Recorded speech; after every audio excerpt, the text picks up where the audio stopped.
siyang sambahin.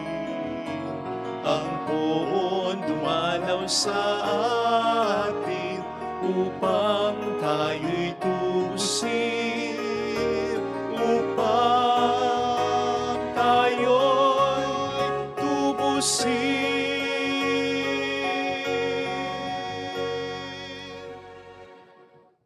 Sa ngalan ng Ama at ng Anak at ng Espiritu Santo, Amen. sumayin niyo po ang Panginoon. At sumaiyo rin. Sa misang ito, ipagdangal natin, alalahanin parangalan sa San Agustin ng Canterbury, isang obispo. Hilingin po natin ang kanyang panalangin.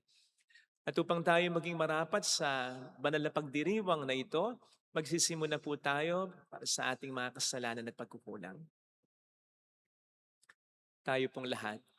Inaamin ko sa makapangyarihang Diyos at sa inyo mga kapatid, na lubha akong nagkasala sa isip, sa salita at sa gawa, at sa aking pagkukulang.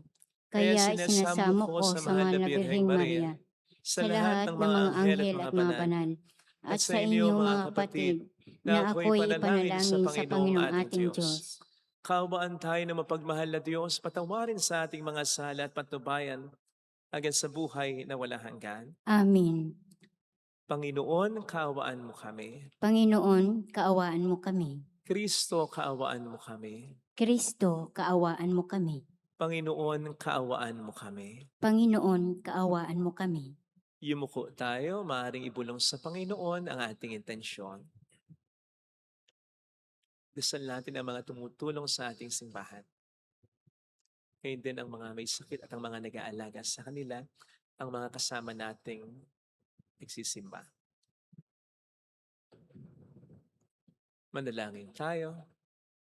Ama naming makapangyarihan, tinakay mo sa kabatiran tungkol sa mabuting balita ang mga tao sa Inglaterra na tinuruan ng obispong si San Agustin ng Canterbury. Ang pagpupunyaging ginanap niya ay umulad nawa at pakinabangan ng iyong simbahan sa pamamagitan ni Jesucristo kasama ang Espiritu Santo magpasa walang hanggan. Amen.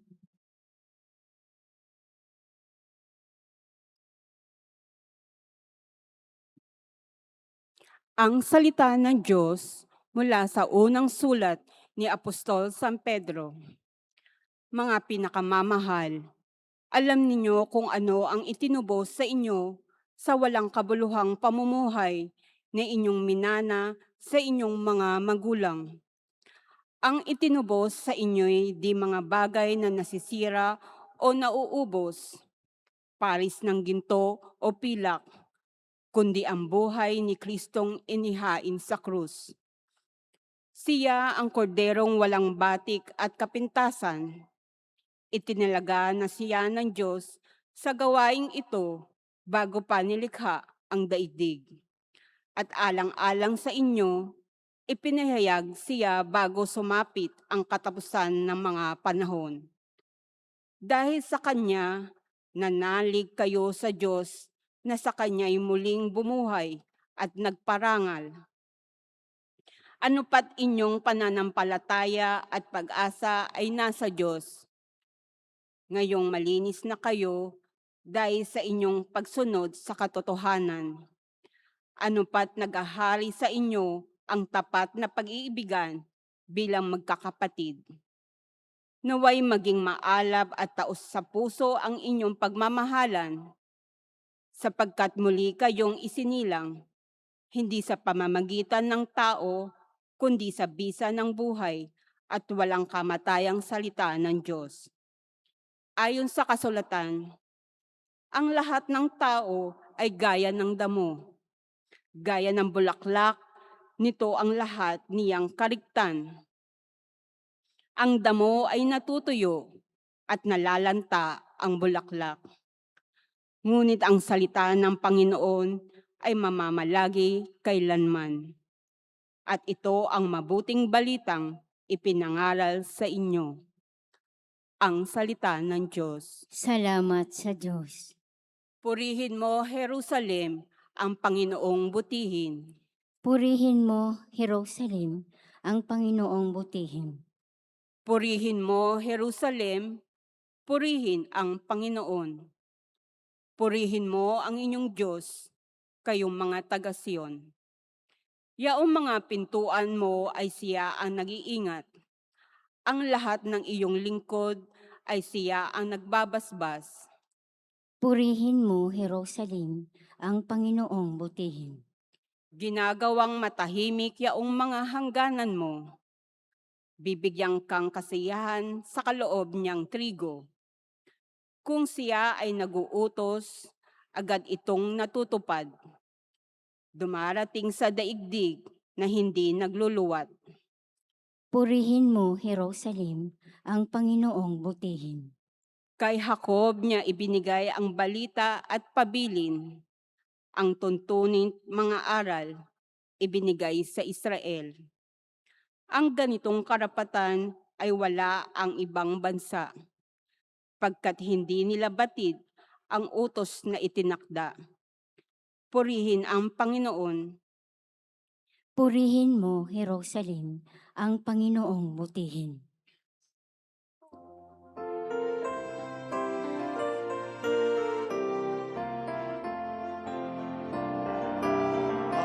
Alleluia, alleluia, alleluia.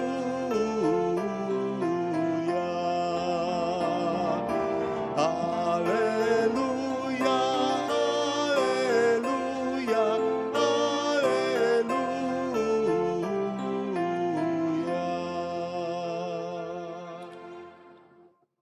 Sumainyo ang Panginoon.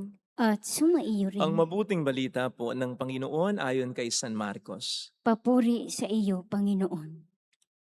Noong panahong iyon, nasa daan ang mga alagad patungong Jerusalem. Nauna sa kanila si Jesus. Nangangamba ang mga alagad at natatakot naman ang mga taong sumusunod sa Kanya.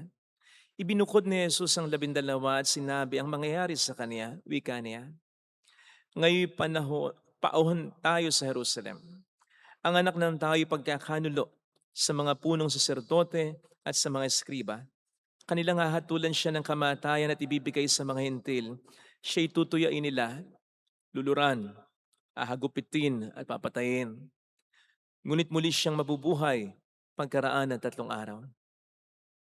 Lumapit kay Jesus sina Santiago at Juan na mga anak ni Zebedeo at ang sabi, Guro, may hilingin po sana kami sa inyo. Ano yun? Tanong ni Jesus. Sumagot sila. Sana'y makaupo kami, katabi ninyo sa inyong kaharian, isa sa kanan at isa sa kaliwa. Hindi nyo nalalaman ang inyong hinihingi. Sabi ni Jesus sa kanila, mababata ba ninyo ang hirap na babatahin ko? Pabibinyag ba kayo sa binyag na daranasan ko? Opo, tugon nila. Sinabi ni Jesus, ang hirap na babatihin ko'y babatahin nga ninyo at kayo bibinyagan sa binyag na daranasin ko. Ngunit wala sa akin ang pagkapasya kung sino ang maupo sa aking kanan at sa aking kaliwa. Ang mga luklukang sinasabi ninyo ay para sa mga pinaghandaan. Nang marinig ito ng 10 alagad, nagalit sila sa magkapatid. Kaya't pinalapit sila ni Jesus at sinabi, alam ninyo na mga tinuturing na pinuno ng mga hintil ay siyang pinapanginoon at ang mga dinadakila ay siyang nasusunod. Ngunit hindi ganyan ang dapat na umiral sa inyo. Sa halip, ang sino man sa inyo na ang ibig maging dakila ay dapat maging lingkod at sino mang ibig maging pinuno ay dapat maging alipin ng lahat. Sapagat ang anak ng tao ay naparito, hindi upang paglingkuran, kundi upang maglingkod at ibigay ang kanyang buhay sa ikatutubos ng marami. Mga kapatid, ang mabuting balita ng Panginoon. Pinupuri ka namin, Panginoong Hesukristo. Welcome sa Our Lady of Lasalet Quasay Parish kung saan ayos lang pong umiyak at samahan tayo ng mahal na ina sa pag-iyak at sa pagdarasal upang maging maayos ang lahat. Narinig po natin sa ating ebanghelyo ang paghahangad ng mga disipulo ni Kristo na makaupo sa kanan niya at sa kaliwa niya. By the way, ito po'y tumutukoy sa kapangyarihan na gusto nilang makamtan kapag si Kristo ay naghahari na. Pero ang iniisip nilang paghahari ni Kristo dito ay yung paghahari na makamundo, makalupa, yung may palasyo, sinusunod ng maraming tauhan, maraming nasasakupan. Kaya hindi pa man, pumupwesto na sila sa pwesto na malapit kay Kristo para maambunan sila ng kapangyarihan ng Panginoon pagdating ng panahon. Nilahat ko na po kasi sa totoo lang, hindi lang naman yung dalawang anak ni Zebedeo ang may gusto nito. Silang lahat. Kaya kung mapapansin po ninyo, nagalit yung 10 sa 2. Hindi dahil nahihiya sila sa request ng 2, kundi dahil hindi nang gusto nila, naunahan lang sila. Kaya nga po, ang kinausap ni Kristo ay hindi lang naman yung 2, kundi lahat sila. Dahil sa totoo lang, lahat sila guilty talaga. Sipin nyo nga yun, kasama nila si Kristo. Ang Diyos na nagkatawang tao. Narinig nila ang mga turo niya. Nakita nila ang mga ginagawa niya. Lalong-lalo na ang mga milagro at mga himala. Not just that. Kasama sila ni Kristo. Kasi nga gusto ni Kristo na turuan ng kanyang mga disipulong maglingkod sa mga tao. Pero sa kabila ng lahat ng ito, meron pa rin sila talagang hangaring makamundo. Ang shocking pa dito, kasasabi pa lang ni Kristo ng kanyang magiging kamatayan sa Kalbaryo. And yet, ang topic nila ay ito. This shows for me na sa puntong ito, hindi pa talaga tunay ang kanilang pagsunod kay Kristo. Kaya hindi tayo magtataka kung bakit may mga instances sa mabuting balita na masesense natin may palso pang ugali, actions, decisions ang mga disipulo. Mga actions, decisions, at mga kilos, mga pag-iisip na parang hindi disipulo ni Kristo. Halimbawa, yung pagbabawal nila sa isang tao na magpagaling at gumawa ng milagro, magpalayas ng demonyo sa pangalan ni Kristo dahil lamang hindi nila ito kagrupo. Yung instance na nirequest nila kay Kristo na paulanan ng apoy ang mga taga-Samaria. Yung instance na binabawal nila ang ilang tao na lumapit kay Kristo. Halimbawa, yung mga bata o kaya si Bartimeo. And of course, not to mention yung pag-iwan nila kay Kristo sa oras ng kanyang matinding pangangailangan. Nangyari ang lahat ng mga instances na yan at maaring meron pang iba dahil sa puntong ito talaga ng pagsunod nila kay Kristo. Naglilingkod sila, hindi talaga sa Panginoon, kundi para sa sariling kapakinabangan nila. Ilan po kaya sa atin ang ganito, ang naglilingkod o tumutulong sa simbahan, pero sa pansariling interes o kapakinabangan lang. Yung, halimbawa, yung feeling na good shot tayo kay Lord dahil nakapaglilingkod tayo, nakapag-donate tayo sa simbahan, na para bang nababawasan ang ating mga kasalanang tinutuloy pa rin naman, mga kasalanang inaalagaan. Halimbawa, yung maging masipag, mabait, banal tayo sa paningin ng iba, yung pag-usapan tayo, yung hangaan tayo, yung palakpakan tayo, yung acknowledge tayo, yung affirm tayo, para makapagyabang tayo, para tumaas ang ere natin, ang estado natin. Again, ilan kaya sa atin ang ganito na hindi natin alam? Sapagkat all the while, you are thinking na ang Diyos at tao pinaglilingkuran natin, pero sarili lamang pala natin. Mahirap po ito. Mahirap na kasalanan ito. Kasi mahirap in the first place na ma-detect ito. Madaling i-call out yung kasalanan Nagnakaw, nagsinungaling, nakipag-away, nagmura. Yung mga kasalanan na obvious, pero hindi yung kasalanang natatakpan ng maraming mga ginagawa at sinasabi o pinapakitang kabutihan na hindi natin alam. Kasi nga hindi naman tayo aware na we're just longing, craving for affirmation Hindi naman tayo aware na nagyayabang na pala tayo, napakitang tao na pala tayo So you can see, pwede tayong magpatuloy sa pangit nating disposisyon dahil lamang sa marami nating ginagawang kabutihan ngayon. In a sense, yung kabutihan ginagawa natin ay parang nagiging distraction na sa atin para hindi natin makumusta ang tunay na kalagayan ng puso natin. Tingnan po ninyo halimbawa yung mga scriba at pariseo na hindi aware na nagyayabang na sila, na ang hangad lamang nila ay pag-usapan sila, hangaan sila. Hindi aware na pakitang tao na pala sila. Kasi ang dami nilang ginagawang kabutihan Nandiyan regular ang kanilang pagdarasal, pag-aayuno, pagbibigay ng limos, pagbabayad ng ikapu, pag-interpret ng banal na kasulatan at maging ng mga kautusan na para sa mga Hudyo ay daan ng kaligtasan. So, Yung kasalanan nila sa budhi nila, sabi nga ni Kristo para silang mga nicho dahil sa labas maputi pero sa loob kabulukan, hindi sila aware. Because all the while they were thinking and they thought, lahat ng ginagawa nila ay para sa Diyos at para sa kanilang kapwa. Yan ang dahilan kung bakit sa Luke 12 verse 1 ay winarningan ni Kristo ang kanyang mga disipulo sapagkat marahil ay nakakaramdam na rin si Kristo ng ganito sa kanyang mga disipulo. Winarningan nila tungkol sa libadura, leaven of the Pharisees, which pertains to their hypocrisy and spiritual pride. So winarningan ni Kristo ang kanyang mga disipulo sa style na ito, bulok na style na ito ng mga skriba at pariseo. Kasi baka mabiktima rin sila. Nabibiktima na nga po eh. Ang kaibahan nga lang, ang mga disipulo ay laging kausap si Kristo, laging kasama si Kristo. At bukas kahit papaano sa mga sinasabi ni Kristo, kaya nagagabayan niya sila. At tulad na lamang ngayon sa ating mabuting balitang binasa, kung saan ginaguide sila ni Kristo tungkol sa tunay na pagiging dakila. Kaya ito'y reminder para sa atin sa mga lingkod ng simbahan, sa mga tumutulong sa simbahan, sa mga nagsisimba, sa mga nagdarasal at tumutulong din naman sa mga nangangailangan. Kausapin natin lagi si Jesus. Always be with Jesus sa pananalangin.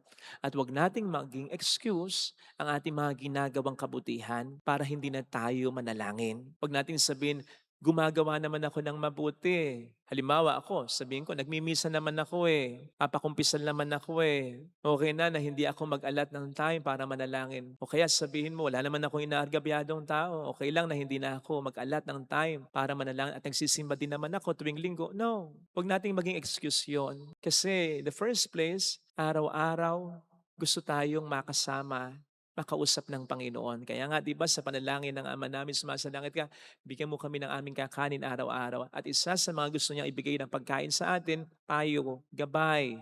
Actually, mas mahalaga pa itong pagkain kaysa material na mga blessings. Yung spiritual nourishment natin, yung food for the soul natin, gusto niya na makausap tayo. At upang mas maging fruitful ang pananalangin natin, ang communication natin sa Panginoon natin, magkaroon tayo ng pag-uusisa sa ating sarili.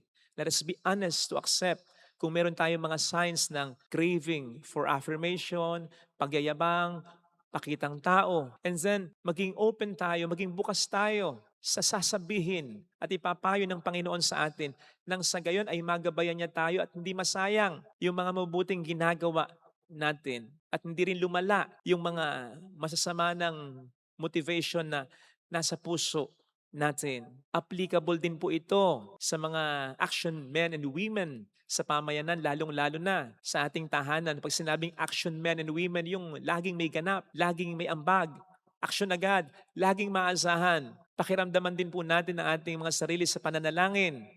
Mga breadwinner ng pamilya, mga masisipag na presidente ng bawat samahan, mga aktibo sa pagtulong sa mga tao, sa pamayanan, sa barangay, sa sitio. Pakiramdaman po natin ang ating sarili.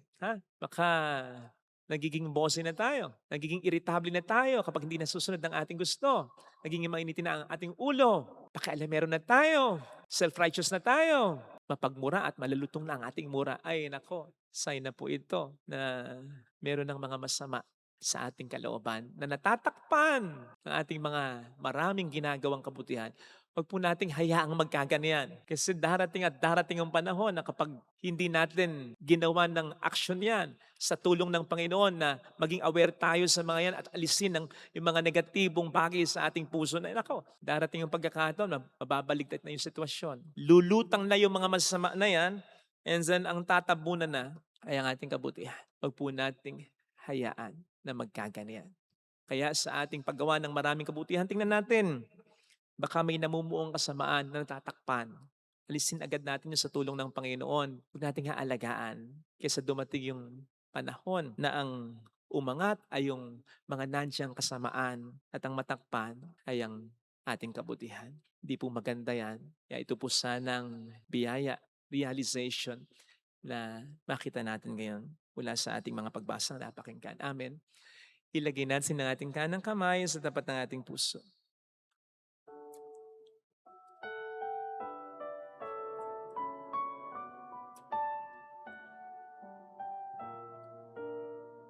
Alam kong may magagawa ang Diyos. Alam kong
ako na ma-detect, mahanap kung ano man yung mga negatibong disposisyon sa puso ko upang hindi lumala ito at nang sa gayon ay hindi masayang yung mga mabuting ginagawa ko.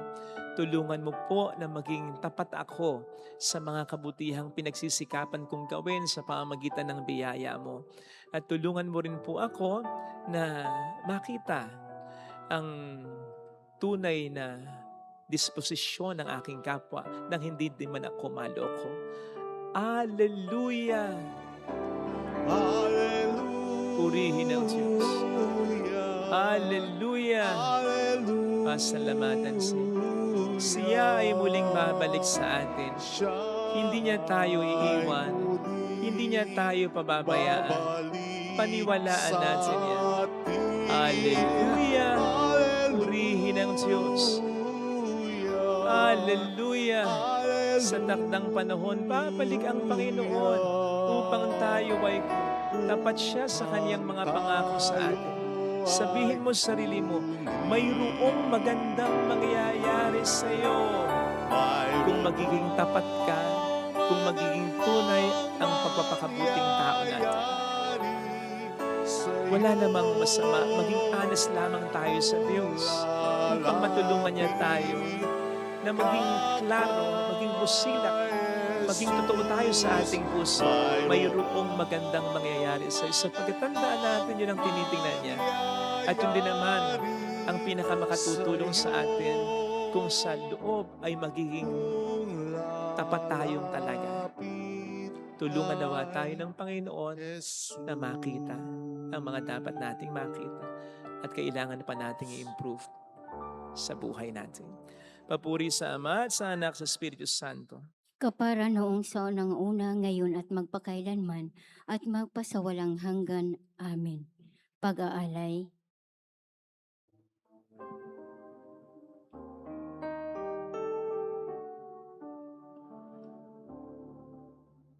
Tinapay na nagmula sa hinimay na mga trigo, sa lupa'y inihasik, magiging katawan ni Kristo, anak mong ginigiling. Pagkain buhay ang ating, at talak na nagmula sa kinatas na mga ubas, na pinitas ng kamay, magiging dugong tunay ni Kristo sa krus na bayubay. Inuming dudot tayo kaligtasan, paspasan mo amang banal. Narito't aming taglay, ang tinapay at talak, inaninang pagpapagal. Habang inaalala, inako niyang sariling pag-aalay. Manalangin tayo, pang ating handog ay maging kalugod-lugod sa Diyos samang makapangyarihan. Tanggapin nawa ng Panginoon itong paghahain sa iyong mga kamay, sa kapurihan niya at karangalan, sa ating kapakinabangan at sa buong sambayanan niyang banal. Ama naming lumikha, tunghayan mo ang mga alay na nasa dambana ngayong kami naghahain para sa San Agustin ng Canterbury ay magunita sa ikapagpapatawad ng aming mga kasalanan at sa ikatutupad ng aming pagsamba sa iyong ngalan. sa pamamagitan ni Jesucristo kasama ang Espiritu Santo magpasa walang hanggan. Amen. Sumayin niyo po ang Panginoon. At sumaiyo rin, Itaas sa Diyos ang inyong puso at diwa. itinaas na namin sa Panginoon. Pasalamatan ang Panginoong ating Diyos. Marapat na siya ay pasalamatan. Ama naming makapangyarihan, tunay ngang marapat na ikaw ay pasalamatan sa pamamagitan ni Jesucristo na aming Panginoon. Ngayon San Agustin ng Canterbury ay pinararangalan sa pamumuhay niyang totoong uliran at pagiging maasahan sa panunungkulan, kaya't si Jesucristo na maasahan sa katapatan ay niyahayag sa pangangasiwa sa sambayanan. Ang malasakit na mga ulirang tagapangasiwa noon ay nagpapatuloy hanggang ngayon sa mga panalangin kanilang inuukol, kaisa ng sambayanan mong dito'y nagtitipon. Kaya kaisa ng mga anghel na naging siawit ng papuri sa iyo ng walang humpay sa kalangitan, kami nagbubunyi sa iyong kadakilaan. Santo, Santo, Santo, Panginoong Diyos ng mga hukbo, napupuno ang langit at lupa ng kadakilaan mo. Hosana sa kaitaasan. Pinagpala ang naparirito sa ngalan ng Panginoon. Hosana sa kaitaasan. Ama naming banal, ikaw ang bukhal ng tanang kapanalan. Kaya't sa pamamagitan ng iyong Espiritu, gawin mong banal ang mga kaloob na ito, upang para sa amin ay maging katawan at dugo ng aming Panginoong Hesukristo. Bago niya pinagtiis ang kusang loob na maging handog, hinawakan niya ang tinapay, pinasalamatan kaniya, pinaghati-hati niya iyon, iniabot sa kaniyang mga alagad at sinabi, tanggapin ninyong lahat ito at kanin. Ito ang aking katawan na iahandog para sa inyo.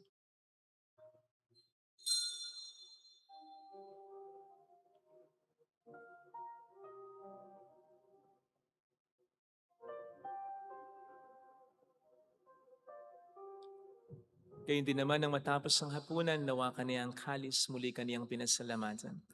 Iniabot niya ang kalis sa kaniyang mga alagad at sinabi, tanggapin ninyong lahat ito at inumin. Ito ang kalis ng aking dugo ng bago't walang hanggang tipan. Ang aking dugo na ibubuhos para sa inyo at para sa lahat sa ikapagkapatawad ng mga kasalanan. Gawin niyo ito sa pag-alala sa akin.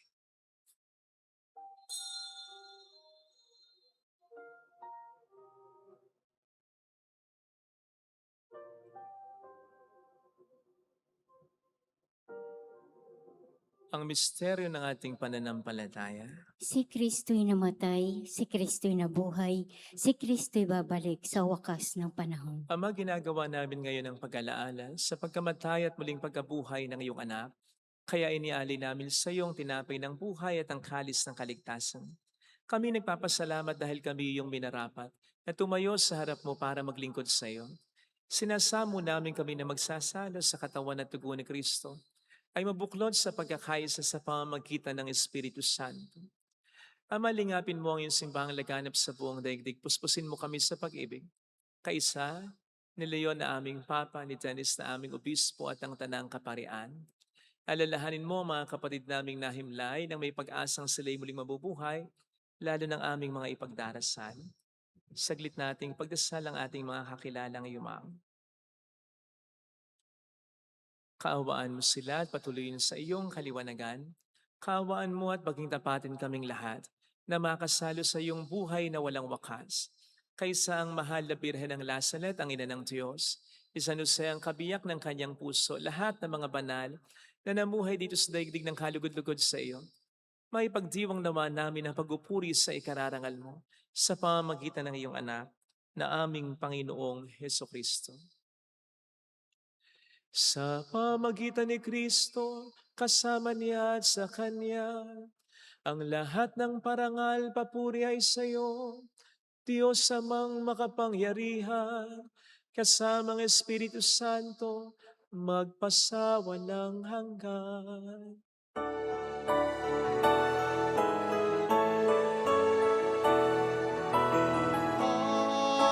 Amen. Amen.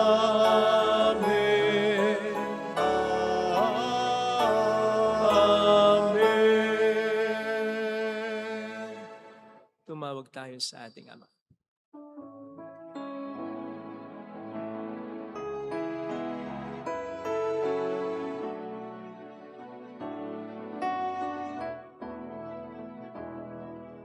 Ama namin, sumasalangit ka, sambahin ang ngalan mo, mapasamin ang kaharian mo, sundin ang loob mo dito sa lupa para nang sa langit. Bigyan mo kami ng aming kakanin sa araw-araw at patawarin mo kami sa aming mga sala para ng pagpapatawad namin sa nagkakasala sa amin.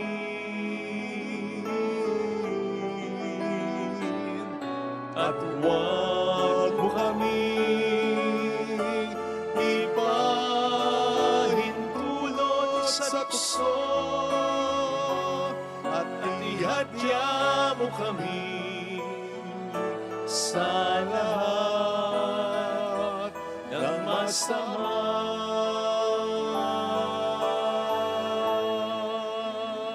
Hiling namin kami adya sa lahat ng masama, pagkalooban ng kapayapaan araw-araw, iligtas sa kasalanan, sa kapahamakan, samantalang aming pinaghahandaan ang dakilang araw ng pagpapahayag ng tagapagligtas naming sa Jesucristo.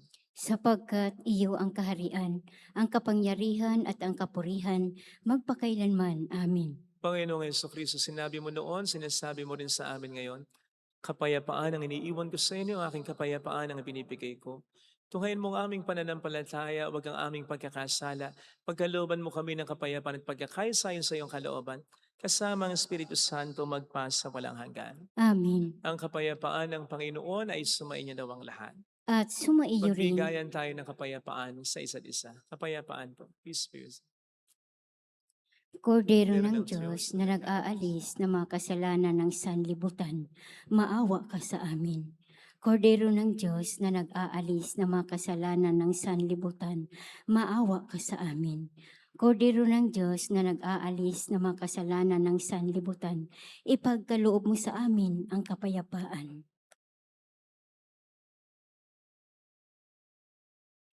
Narito sa harap natin ng Panginoon ang ating buhay at kaligtasan. Mapalad tayong inaaniya. Panginoon, hindi ako karapat-dapat na magpatuloy sa iyo, ngunit sa isang salita mo lamang ay gagaling na ako.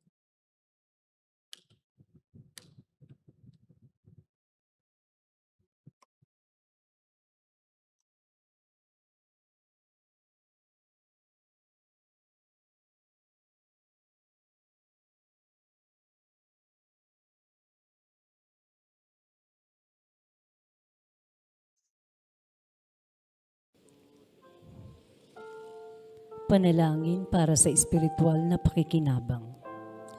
Panginoong Hesus, ako ay naniniwala na ikaw ay nasa kabanal-banalang sakramento. Iniibig kita ng higit sa lahat at ninanasa kong tanggapin ka sa aking kaluluwa. Sapagkat sa mga sandaling ito, hindi kita matatanggap sa sakramento. Tumuloy ka sa espiritu sa aking puso. Niyayakap kita na parabang naririto ka na. Inaalay ko ng buong buo ang aking sarili sa iyo. Huwag mong hayaang mawalay ako sa iyo. Amen. Maglingkod sa'yo, hirap may danasin ko, sapagkat tanging sa kapwa lang makikitang pag-ibig mo, at sa paglilingkod may saya sa puso ko, sapagkat tanging sa kapwa lang makikitang pag-ibig mo, at sa paglilingkod may saya, at sa paglilingkod may saya.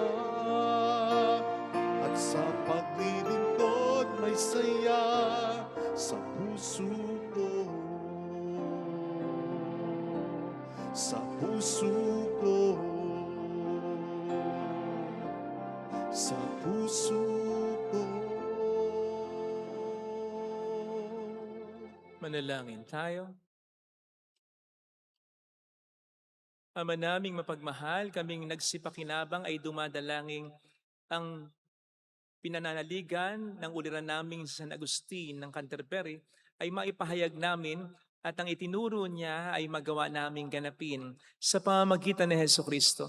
Kasama ang Espiritu Santo magpasa walang hanggan. Amen. Holy God, Holy Mighty One, Holy Immortal One. Have mercy on us and on the whole world. Holy God, Holy Mighty One, Holy Immortal One. Have mercy on us and on the whole world. Holy God, Holy Mighty One, Holy Immortal One. Have mercy on us and on the whole world. Jesus, King of Mercy, We trust in you. alalahanin, Alalahanin, o mahal na Birhen ng Lasalit, ina ng pag-asa. Ikaw ang nagpapaalala sa aming magbalik loob sa Ama. Ito ang nagpapatunay na ang kagandahang loob mo'y nanatiling busilak. Sa pag-aaruga mo sa amin, tungkulin mo'y tinupad. Sa paanan ni Kristo'y itinuring mo kaming mga tunay mong anak. Kaya ninais mong ni Isay huwag mapahamak. Maging sa iyong walang tigil na pananalangin, pati luhay pumatak. Huwag naman mawalan ng saysay ang iyong paghihirap.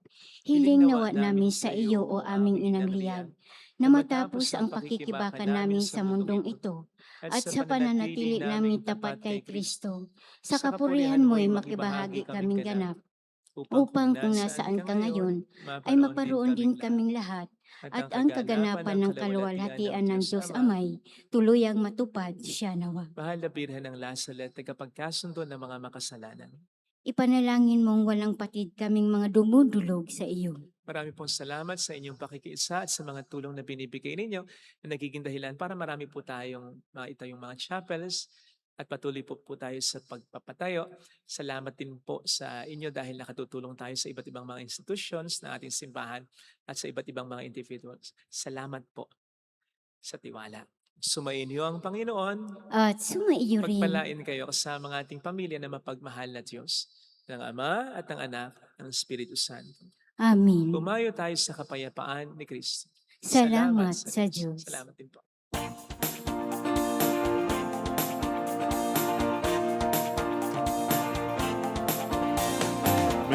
Mary, Mother of the Lord, hear the prayer we sing to you. Let your tears sip in our minds and hearts as once they fell at Nazareth. Tell your people how to live again. Tell your people how to sing again. Tell your people how to dance again. Tell your people how to pray again. Mary, Mother of the Lord, hear the prayer we sing to you. Let your tears sleep in our minds and hearts as once they fell